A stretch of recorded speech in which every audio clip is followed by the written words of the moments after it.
Buenos días, buenas tardes, buenas noches, familia del DAB Español. Habla Roberto con la lección número 15 y la última lección de nuestro estudio de los libros de Esdras y Nehemías. Y hoy vamos a concluir Nehemías 12 y 13. Un repaso rápido de la última lección, Nehemías 11. Ya han terminado la construcción del muro y de Jerusalén, aunque Jerusalén es una ciudad grande y no hay mucha gente viviendo en ella. Entonces echan suertes para escoger a gente para vivir en Jerusalén. Comentamos y vimos unos versículos que nos recuerdan que Dios mantiene su récord. Somos salvos por la gracia y por el sacrificio de Jesucristo, pero Dios sí tiene grabado todo. Y vimos que el rey Artajerjes de Persia siempre está enviando ayuda, siempre está involucrado. Y lo curioso que era importante para él mantener a los músicos. Entramos en Nehemías 12 y vemos las celebraciones sobre el muro terminado. Viene gente aún de largo para la dedicación del muro, muchas celebraciones. En la Biblia siempre hay celebraciones y hasta hoy día nosotros los cristianos celebramos. Tocamos algo interesante. En Nehemías 4, Tobías se había burlado de los judíos diciendo, si una zorra sube al muro se cae. Pero el muro terminado era grande y fuerte, tan grande y tan fuerte que subieron cantidad de personas para hacer una procesión. Dios protegió a todos en medio de esta reconstrucción. Entonces vamos a concluir Nehemías 12 y entrar en 13, versículo 35 al 43 de Nehemías 12. Leamos, siempre en la Reina Valera, revisión 1960. Y de los hijos de los sacerdotes iban con trompetas Zacarías, hijo de Jonatán, hijo de Semaías, hijo de Matanías, hijo de Micaías, hijo de Zacur, hijo de Asaf, y sus hermanos Semaías, Azarrael, Milalai, Gilalai, Maae, Natanael, Judá, Ananí, con instrumentos musicales de David, varón de Dios. Parece que David inventó muchos instrumentos. Sigamos. Y el escriba Esdras delante de todos. Y a la puerta de la fuente, enfrente de ellos, subieron por las gradas de la ciudad de David, por la subida del muro, desde la casa de David hasta la puerta de las aguas al oriente. El segundo coro iba del lado opuesto, y yo en pos de él, con la mitad del pueblo sobre el muro, desde la torre de los hornos hasta el muro ancho, y desde la puerta de Efraín hasta la puerta vieja y a la puerta del pescado, y la torre de Ananiel y la torre de Amea hasta la puerta de las ovejas, y se detuvieron en la puerta de la cárcel. Llegaron luego los dos coros a la casa de Dios, y yo y la mitad de los oficiales conmigo, y los sacerdotes Eliacín, Maseías, Miniamín, Micaías, Elionai, Zacarías y Ananías con trompetas, y Masías, Semaías, Eleazar, Uzi, Jonanán, Malquías, Elán y Ezer. Y los cantores cantaban en alta voz, e Isaías era el director. Y sacrificaron aquel día numerosas víctimas, y se regocijaron porque Dios los había recreado con grande contentamiento. Se alegraron también las mujeres y los niños, y el alborozo de Jerusalén fue oído desde lejos. Bueno, unos comentarios, otra lista, enfatizando que Dios mantiene su récord, y otra lista de personas gozándose en la obra terminada del Señor. Un comentario. Cuando Dios termina algo, siempre va a comenzar algo nuevo. Cuando vemos una victoria en nuestra vida, podemos celebrar, pero tenemos que prepararnos para la próxima batalla. Así es la vida. 44 al 46. En aquel día fueron puestos varones sobre las cámaras de los tesoros, de las ofrendas, de las primicias y de los diezmos, para recoger en ellas, de los ejidos de las ciudades, las porciones legales para los sacerdotes y levitas, porque era grande el gozo de Judá con respecto a los sacerdotes y levitas que servían.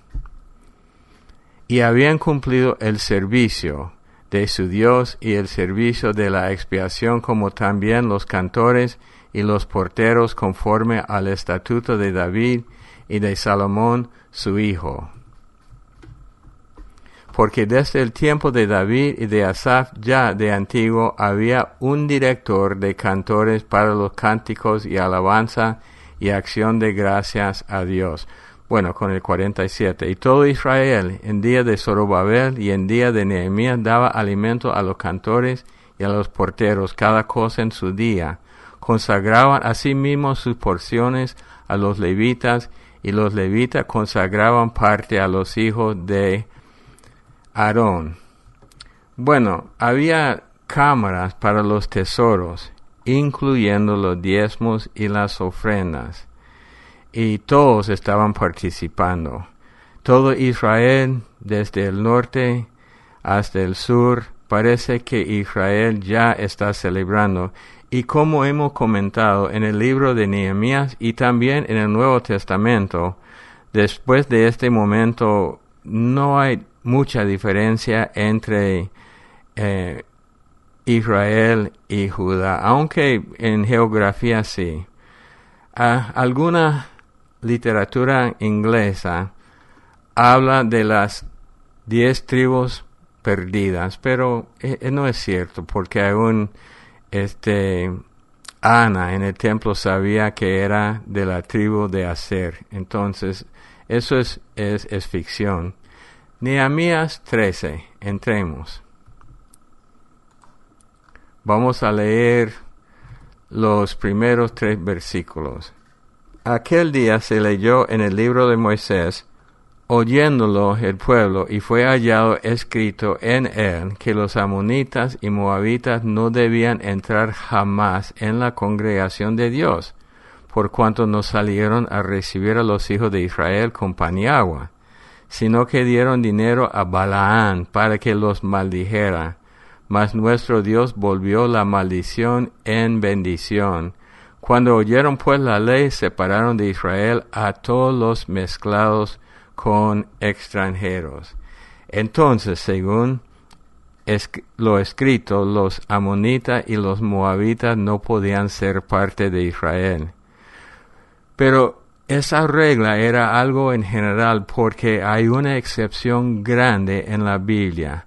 Ruth era moabita y llegó a vivir en Israel, se casó con Boaz y llegó a ser una persona en el linaje de rey David y de Jesucristo.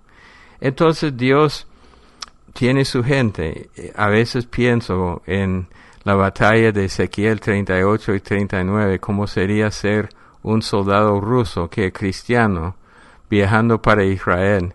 Dios sabe de su gente en cualquier nación. Bueno, 4 al 9.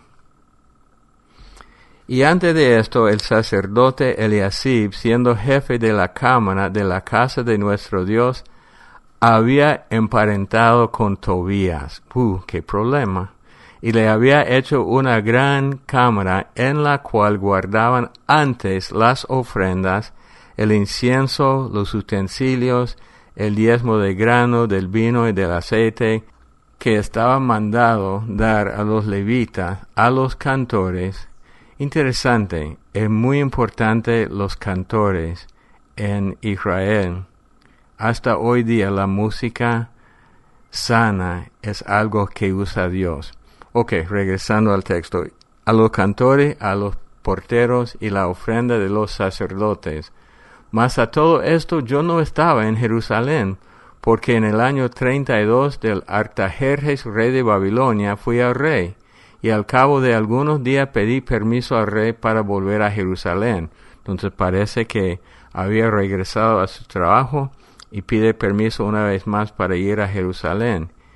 Sigamos. Y entonces supe del mal que había hecho Eliasib por consideración a Tobías, enemigo de Dios, haciendo para él una cámara en los atrios de la casa de Dios. Y me dolió en gran manera, y arrojé todos los muebles de la casa de Tobías fuera de la cámara, y dije que limpiasen las cámaras, e hice volver allí los utensilios de la casa de Dios, las ofrendas y el incienso. Entonces, es interesante porque todos los israelitas acaban de comprometerse a seguir las leyes de Dios y separarse de los paganos. Nehemías, ausente por un rato y regresando a Jerusalén, descubre que no.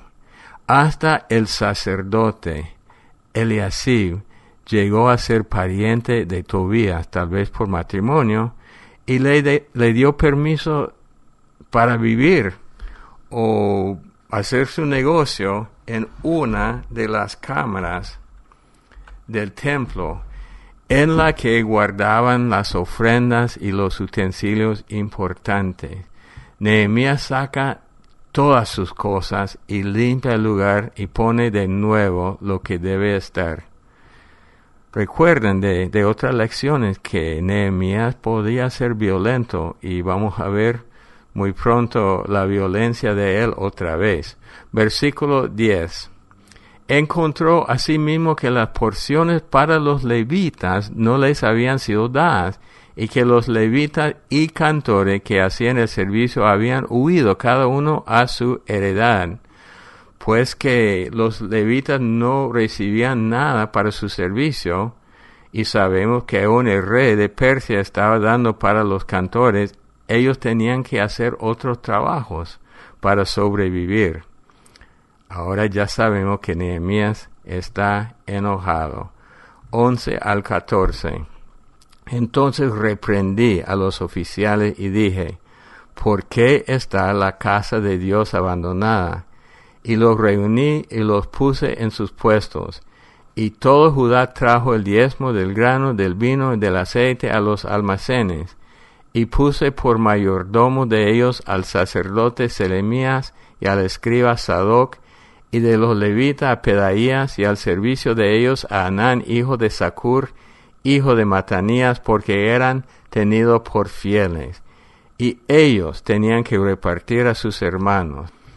Acuérdate de mí, oh Dios, en orden a esto, y no borres mis misericordias que hice en la casa de mi Dios y en su servicio. Entonces Nehemías restablece el orden correcto. Esto siempre me recuerda los diezmos de Malaquías 3, 8 al 11, algo que a veces los pastores usan bien, a veces no. Dice, ¿robará el hombre a Dios? Pues vosotros me habéis robado. Y dijisteis, ¿en qué te hemos robado? En vuestros diezmos y ofrendas. Malditos sois con maldición, porque vosotros, la nación toda, me habéis robado. Traed todos los diezmos al alfolí, y haya alimento en mi casa. Y probadme ahora en esto, dice Jehová de los ejércitos, si no os abriré las ventanas de los cielos, y derramaré sobre vosotros bendición hasta que sobreabunde. Ellos estaban robando a Dios. No eran fieles. Debemos ser fieles a Dios con las finanzas. Dice el texto, es muy interesante, y probadme ahora en esto, en Malaquías, porque según muchos textos no debemos probar a Dios ni tentar a Dios. En Lucas 4 Jesús dijo, no tentarás al Señor tu Dios, pero en este caso Dios sí dice que ellos podían probarlo en el diezmo para ver si Él no abriera las ventanas del cielo. Y esta frase es curiosa. Abrir las ventanas del cielo solo aparece en Génesis y en Malaquías con el diluvio, cuando Dios abrió las ventanas del cielo. Y por supuesto Nehemías mete una oración personal. Ok, 15 a 22, sí, tenemos que terminar hoy.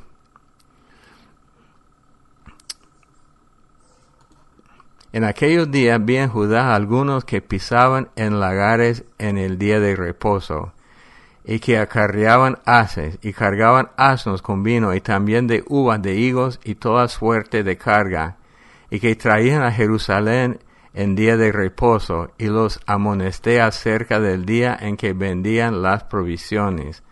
También había en la ciudad tirios que traían pescado y toda mercadería, y vendían en día de reposo a los hijos de Judá en Jerusalén.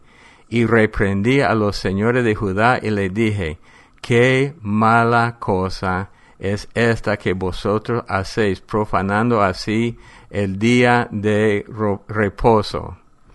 ¿No hicieron así vuestros padres, y trajo nuestro Dios todo este mal sobre nosotros y sobre esta ciudad? Y vosotros añadís ira sobre Israel, profanando el día de reposo. Sucedió pues que cuando iba oscureciendo a las puertas de Jerusalén antes del día de reposo, dije que se cerrasen las puertas, y ordené que no las abriesen hasta después del día de reposo. Y puse a las puertas algunos de mis criados para que en día de reposo no introdujeran carga. Y se quedaron fuera de Jerusalén 1 y 2 veces los negociantes y los que vendían toda especie de mercancía. Y les amonesté y les dije, ¿por qué os quedáis vosotros delante del muro? Si lo hacéis otra vez, os echaré mano. Violento, una amenaza fuerte. Desde entonces no vinieron en el día de reposo. Me imagino que Nehemías era grande y fuerte, y con amenaza fuerte. Versículo 22. Y dije a los levitas que se purificasen y viniesen a guardar las puertas para santificar el día de reposo. También por eso acuérdate de mí, Dios mío, y perdóname según la grandeza de tu misericordia. Entonces, otra vez comento, acaban de sufrir el juicio de Dios por 70 años y tener que construir de nuevo el templo y el muro, pero están haciendo lo mismo que trajo el juicio de Dios. Entonces, Nehemías de nuevo prohíbe que entren para vender el sábado, y después amenaza a los comerciantes acampados allá por el muro. Otra vez el celo del Señor lo consume. Cuando Jesús limpió el templo y los discípulos se acordaron del Salmo 69. Pero no termina todavía. 23, 24 y 25. Vi asimismo en aquellos días a judíos que habían tomado mujeres de Asdod. Otra vez, amonitas y moabitas. Y la mitad de sus hijos hablaban la lengua de Asdod, porque no sabían hablar judaico, sino que hablaban conforme a la lengua de cada pueblo. Y reñí con ellos, y los maldije, y herí a algunos de ellos, y les arranqué los cabellos, y les hice jurar diciendo, no daréis vuestras hijas a sus hijos, y no tomaréis de sus hijas para vuestros hijos, ni para vosotros mismos. Otra vez con violencia, porque era necesario. Otra vez ellos se habían mezclado con gente pagana, y con violencia Nehemías les regaña. Escuchen, Dios ama a todos, pero siempre quería que su pueblo fuera separado de las naciones paganas. Entonces era cosa de esto, y parece que no han aprendido todavía. Versículos 26 y 27. ¿No pecó por eso Salomón, rey de Israel? Bien que en muchas naciones no hubo rey como él, que era amado de su Dios, y Dios lo había puesto por rey sobre todo Israel. Aún a él le hicieron pecar las mujeres extranjeras. Y obedeceremos a vosotros para cometer todo este mal tan grande de prevaricar contra nuestro Dios tomando mujeres extranjeras. Ya sabemos la historia de Salomón, el hombre muy amado por Dios, el hombre más sabio en el mundo, pero aún él se desvió por la influencia de mujeres no creyentes, de mujeres paganas, y Dios siempre había advertido a la gente de esto, pero una vez más en Jerusalén ellos desobedecen. 28 a 31 y ya terminamos. Y uno de los hijos de Joiada, hijo de sumo sacerdote Eliasib, era yerno de Sanballat horonita, por tanto lo ayudanté de mí. Acuérdate de ellos, Dios mío, contra los que contaminan el sacerdocio y el pacto del sacerdocio y de los levitas. Los limpié pues de todo extranjero y puse a los sacerdotes y levitas por sus grupos, a cada uno en su servicio, y para la ofrenda de la leña en los tiempos señalados y para las primicias. Acuérdate de mí, Dios mío, para bien. Bueno, cuando leo esto a veces sentimos, o yo siento lástima por las familias que pagan el precio del pecado de sus padres. Por ejemplo, el niño que nace de un israelita y una moabita. Y yo creo que Dios toma en cuenta esto.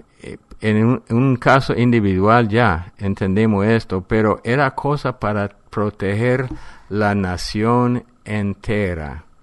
Y ellos estaban fallando en esto. Bueno, ¿qué es la lección para nosotros? Ya entendemos que el ser humano tiene la tendencia de repetir y repetir los mismos errores.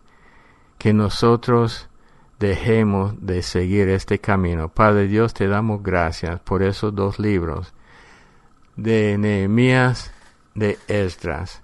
Que aprendamos, Señor, que solo tenemos una vida y no es solamente para vivir y tener felicidad, es para glorificarte a ti.